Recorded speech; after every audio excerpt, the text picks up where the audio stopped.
I ain't gonna lie, was all New York dudes too at a time. Like, you know what I'm saying? Or just East Coast period might not been necessarily New York all the way. Like I tell motherfuckers all the time, I was a big fan of niggas like Cameron, you know what I'm saying? Jada Kiss, all them niggas, I'm listening to that. Biggie and all them, you know what I'm saying? Like them, but I also I've been tuned in, so I'm listening to Project Pat, I'm listening to Wayne and all that street shit when I'm young too, Hot Boys, motherfucking 3-6 Mafia. So it was easy for me to tune in, but it's definitely like when you coming from these spots, like even in battle rap, it's so easy for somebody to be like, damn, you battle rap, you from, you know what I mean? Like that's how it was when I first came in the game. I used to have to hear that a lot, like, you know what I mean? You only winning because you rapping in front of like people that's from LA, you know what I'm saying? People from Compton, to where I had to travel to other spots to really like get that nigga, nah, man, I can do this shit in North Carolina, Detroit, nigga, New York, wherever we at, I'm pulling up with these same bars. This shit universal, like you say. When you hear it from, even though it's high level lyrics, and sometimes when you hear it from a different tone or a different person's perspective,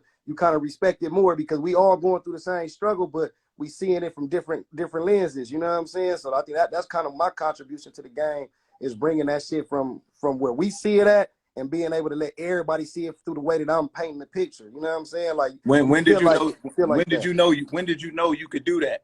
Like, cause I'm sure it started with niggas, with the big homies just taking you around and having you battle niggas. But when did you know you can go around, like around the nation and still kill niggas? Man, I ain't gonna even front. It's like, it's still surreal to this time. You know what I'm saying? Like when I do it, because it's like, damn.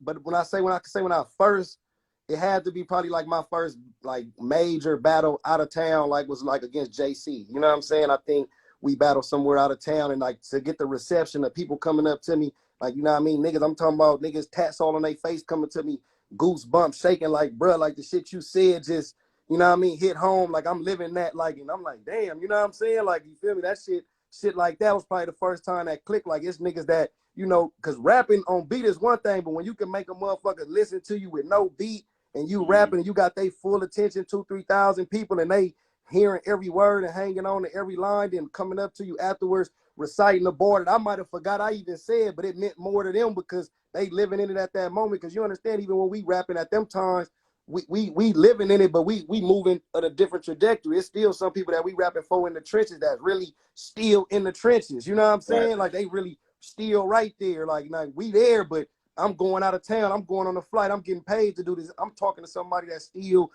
involved in that. You know what I'm saying? So like when I understood that it's dudes who come to that, it's women who come to that, and they coming for a release, to hear that, like I hear you talk about mental health. A lot of that shit help with that. You know what I'm saying? It be people who DM me and be like, bro, after you said this and said that, man, it changed me. It made me look at something different. You know what I'm saying? So, like, I think just doing that, like, this shit bigger than just rap for me also. You know what I'm saying? Like, I know a nigga got a voice and they got a story. So when I'm telling that, it's for, like, the motherfuckers who really listening to just, you know what I mean, to help that. Because I listen to music to change a lot of times when I was younger. You know what I'm saying? I turn on, you know what I mean, to keep your head up type record or something to make my mental go back right. You know what I'm saying? When I'm feeling down, you know what I mean? So I think that's when I kind of figured it was probably the first time I went out of town and rocked the crowd and just had people come up to me and telling me how them bars affected them. You know what I mean? You ever had a round that you wrote and you was thinking to yourself, nigga, it ain't no way I'm losing this round, nigga. That's it a ain't fact. no way.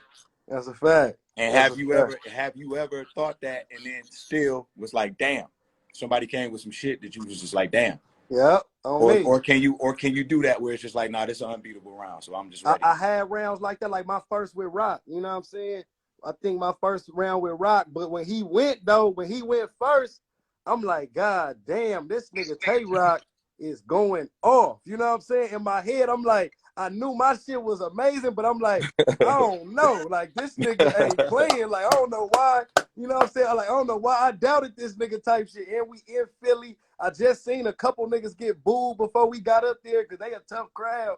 And I'm like, they not booing shit Rock's saying. So I'm like, fuck, if this shit ain't hitting like I think it's gonna hit, then it's over for me. But like, I think I overcame that. And I mean, they ain't dropped it on the tube, but for people who seen that battle, like majority of people say they feel like that's probably my most well-crafted round in battle rap. You know what I'm saying? From top to bottom, from line one to the last line, you know what I'm saying, was me versus Tay-Rock. You know what I mean? And I feel like when I wrote it, I knew I had that in my head. Like, man, ain't nothing he could do with this. You know what I'm saying? But like I say, I give him all the credit in the world. That nigga, he did everything you can do with it. Like, you know what I'm saying? Like he came at me with so much shit that I'm like, man, if I didn't have that round, I would have got smoked up there.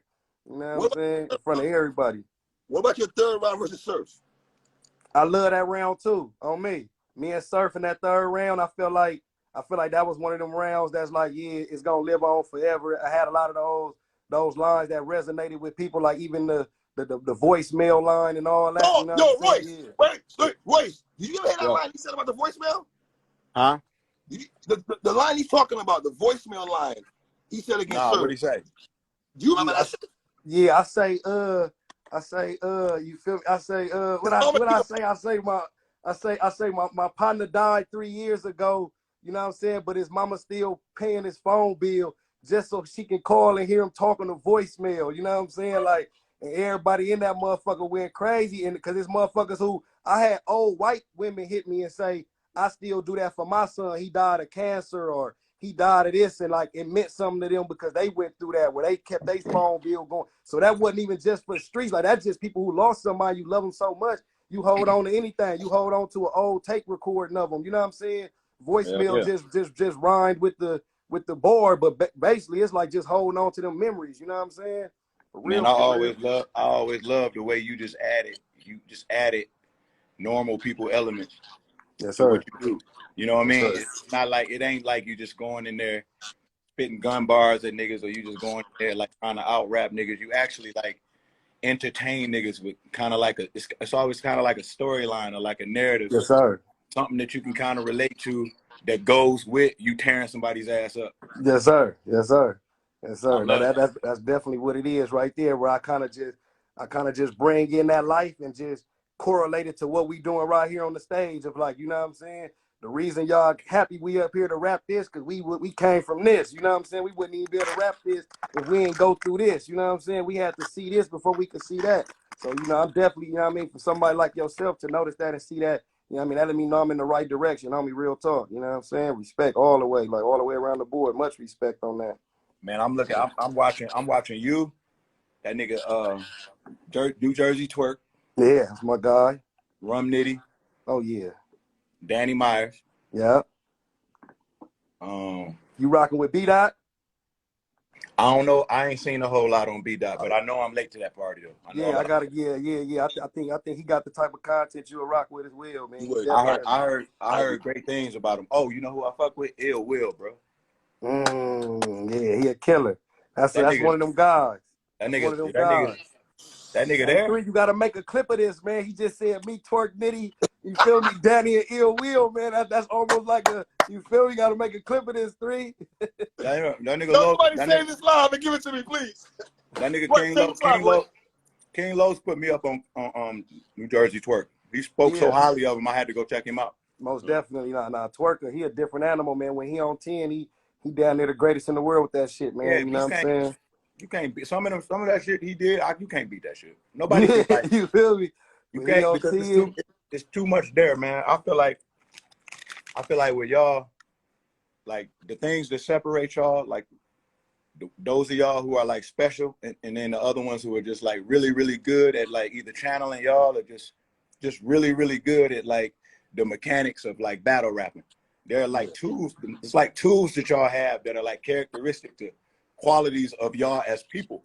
Yes, sir. So like if you're already like cool and funny, it's gonna come out. Like Charlie Clips could go out there and not be prepared and still get your ass out of there. That's a fact. That's a fact. Yeah. Because he just got that natural. He being himself up there. Just sheerly from pulling out the right tools. You know what I mean? The nigga could freestyle and just accidentally say some funny shit and just get you up out of there. Real shit. Look at 3, because that's a battle right there. That's why I battled with 3. Said he had me with that freestyle. So that's why he's looking like that. Shout out Charlie. That's my guy, man. That's what's up. Man.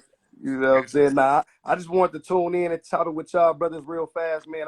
I'm going to definitely tap in with you, man. You know what I mean? Outside of this, man. And you know what I mean? And keep the dialogue going, though, man. Respect all the way around. That's real. DM me a number, bro. And then I got you. You pop up in Detroit, man. Hit me, man. I want you to come to the studio. You welcome anytime, my brother. No problem, man. I appreciate it. All right, 3, man. Love, man. Y'all get back to it. Love, and respect to you, black man. Yes, sir.